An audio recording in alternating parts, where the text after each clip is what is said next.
Oftentimes, our challenges is not someone else or something else. It really all boils down to our priorities. What we hold dear, in other words, what we feel like is most important in our life.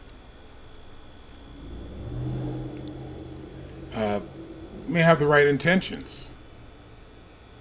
You might be on the right path and just have the wrong priorities.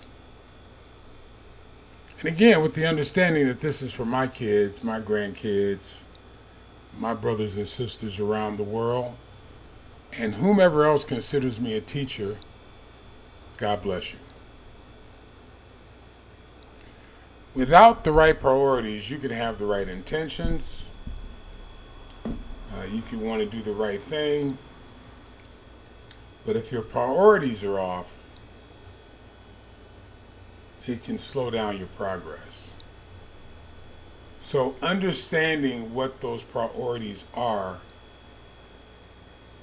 very important in taking the necessary steps to get to or get or become or do whatever it is, whether in business, in family, in society,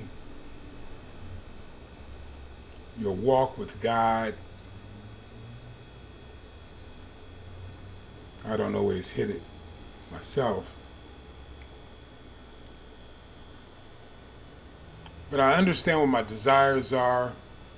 I understand the level of education it takes to accomplish my desires. I understand you have to take the experiences along with the victories. What I'm still learning how to do and mature in is understanding priorities.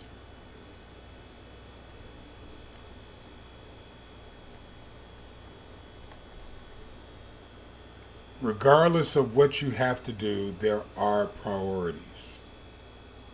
If you want to be effective, a priority is sleep.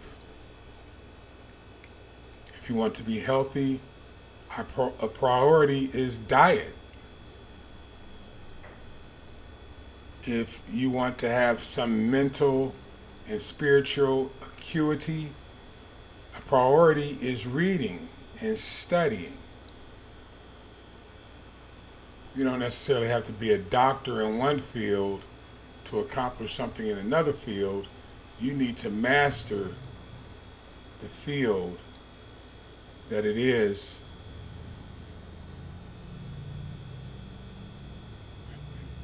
let me say it differently. You have to master the field you want to spend your time in. Now, you can consider that a professional field, a society. When any of my grandkids want to do something, I ask them if they've studied it. Now, they don't necessarily understand what that means. But almost everyone wants the end result without putting in the work to get the end result. These are principles. So the priority is not the end game. The priority is what it takes to get the end game, to attract the end game. If you put in the work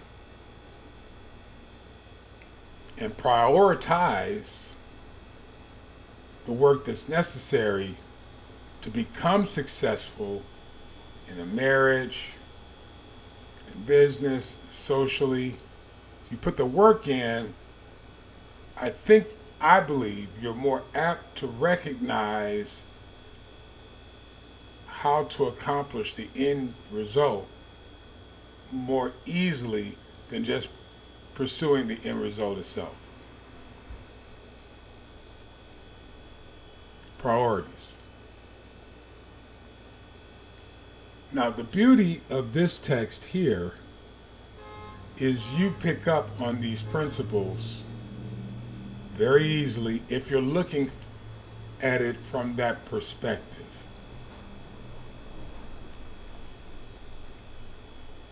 In Genesis chapter 22,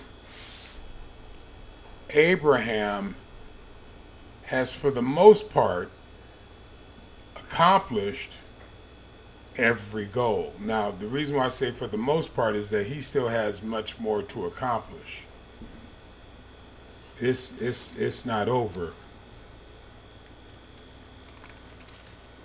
But he's coming to the end of his end game. And pretty soon he will lose Sarah and he will be remarried. But for now, we're still in that development stage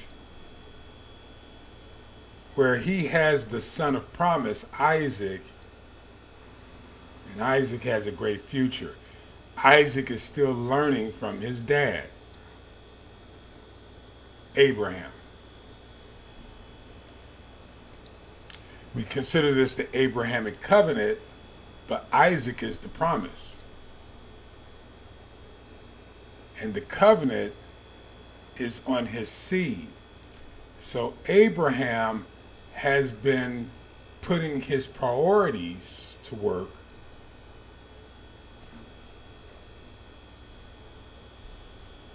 Give me 1 second.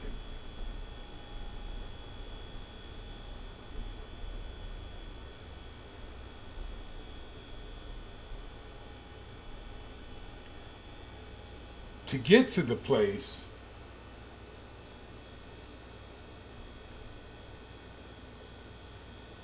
where he can accomplish what God has called him to. So, just a regular English translation of priorities is a thing that is regarded as more important than another. I think Abraham has been on cue.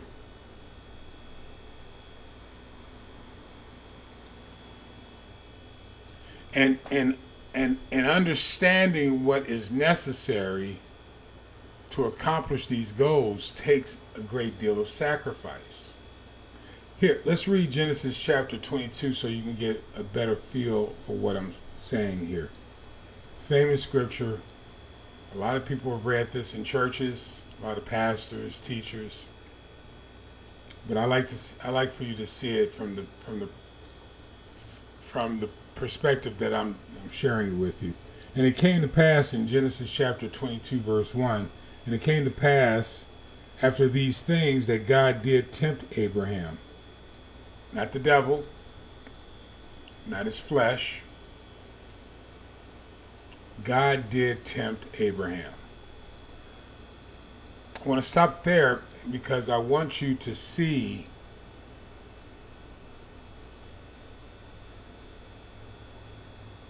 that projecting everything on a devil is the loss of an opportunity to see that your experiences come from God. To fully mature, you have to be able to go through some things and make the right choices, priorities. So what's the most important thing? So let me say it like that. What is the most important thing for you to do today? Today. This morning, my priority was to go to the gym. I went to the gym. And then before I go to church, since I'm not working today, my priority was to come here and do my own personal Bible study. And this is my personal Bible study. Study to show yourself approved.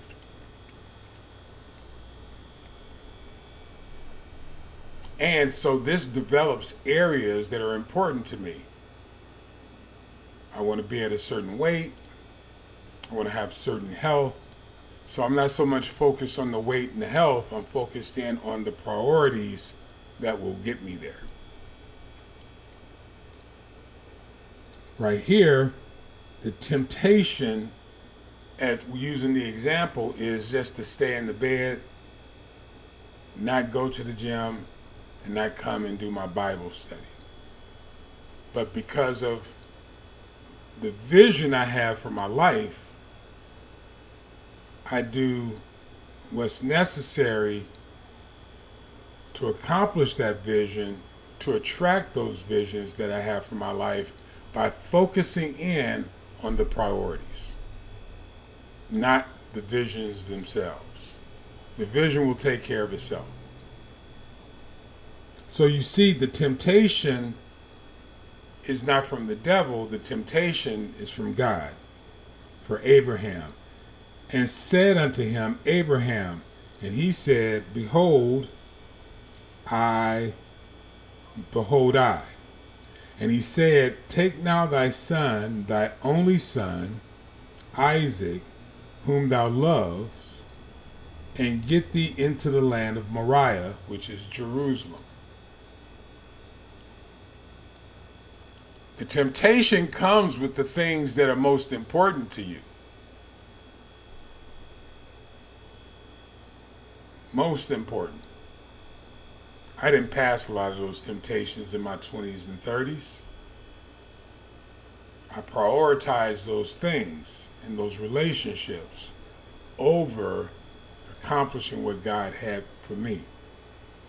So it took a lot of experience to understand that my priorities can't be for the things I love, but it has to be, hear me on this, listening to the voice of God and being willing to release the things I love.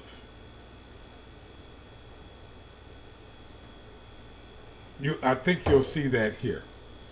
In verse 2 he says, And he said, Take now thy son, thy only Isaac, whom thou lovest, and get thee into the land of Moriah, and offer him there for a burnt offering upon one of the mountains which I will tell thee of. So he rose up in verse 3. He got prepared. He saddled his ass. He took a couple young men with him. He got the wood to go to where God had showed him. In verse 4, Then on the third day, Abraham lifted up his eyes and saw the place afar. On the third day, he traveled for 3 days. This is the process.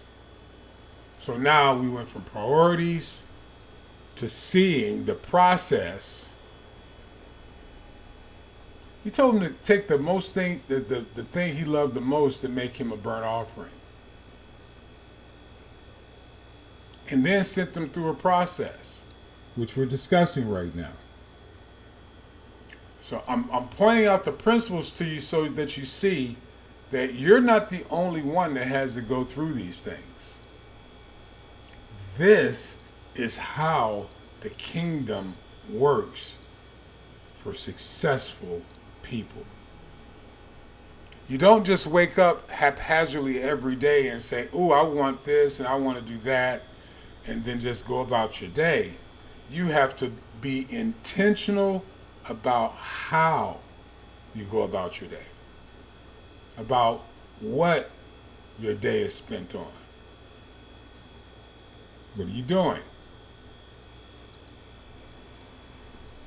Verse 5, he says, And Abraham said unto his young men, Abide ye here with the ass after the 3-day travel, and I and the lad will go yonder and worship and come again to you. Worship. I didn't look that word up, so let me look that word up real quick. Worship. I've looked it up many times, but I want to make sure. It's Hebrew 78:12, I think. Yeah, 78:12.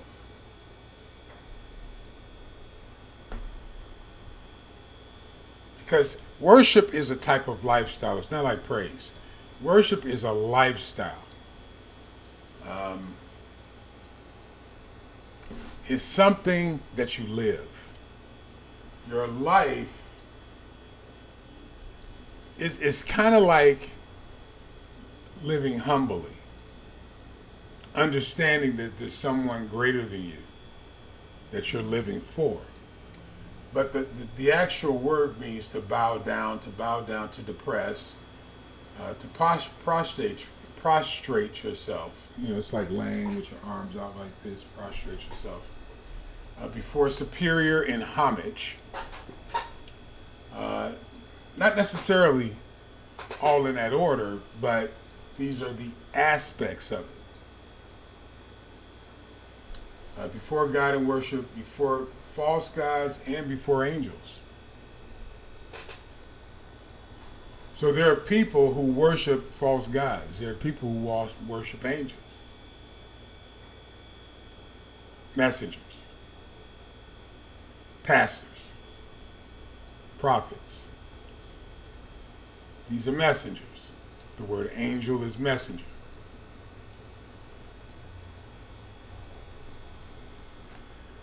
So the idea is to get your priorities right and worship right.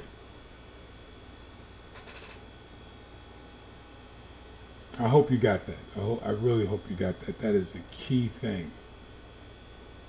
And Abraham took the wood and the burnt offering and the lad in verse 6, Genesis chapter 22, verse 6, upon Isaac his son, and he took the fire in his hand and a knife, and they went both of them together.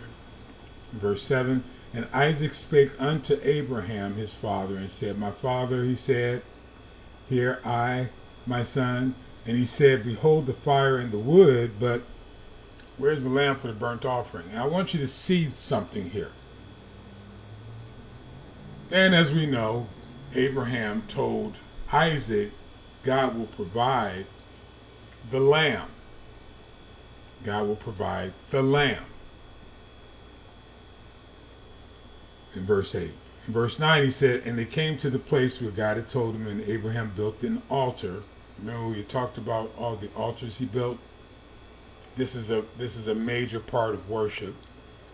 In fact, the altar you build demonstrates who or what you're worshiping.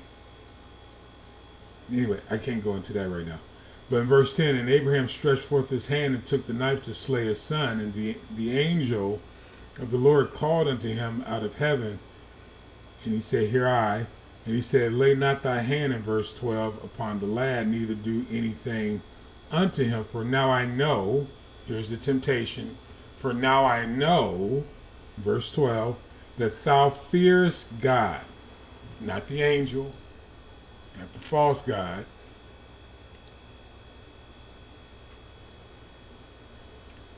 this highlights a practice that was in Egypt where you would offer up your children.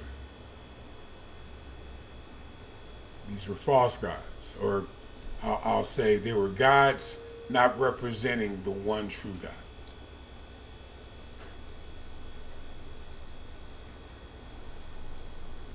That's not what this is. Although that plays off of what this is. That's not what this is. What this is understanding that your priority has to be not the thing that you love, but God himself. You have to be willing to sacrifice things you love to do the will of God. Not talked about in churches. Not talked about in schools of ministry.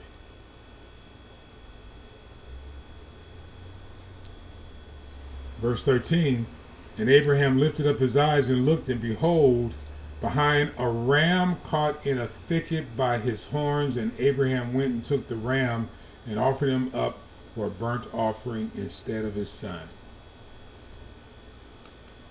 I want you to hear that. It wasn't a lamb.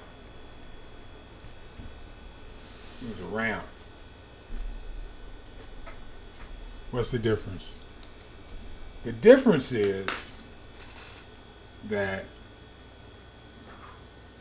a ram represents the maturity, which is not the lamb. I believe what God was saying to Abraham, you are now mature. You have passed this temptation. Your priorities are right. You've done well. I believe the lesson for Isaac is a lesson of faith. Not only in his father, but in the Father.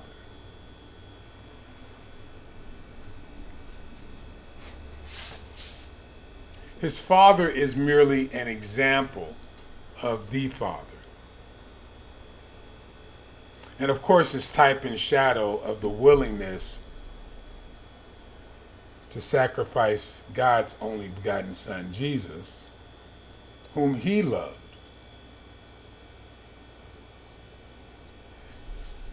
And the reason why I'm pointing this out like this is because I want you to see that this is not about your stuff, this relationship with God. This is not about your ambitions. This is about your journey, your priorities, your willingness to walk away from the comfortable things of life. And again, Abraham is rich. So this isn't about money.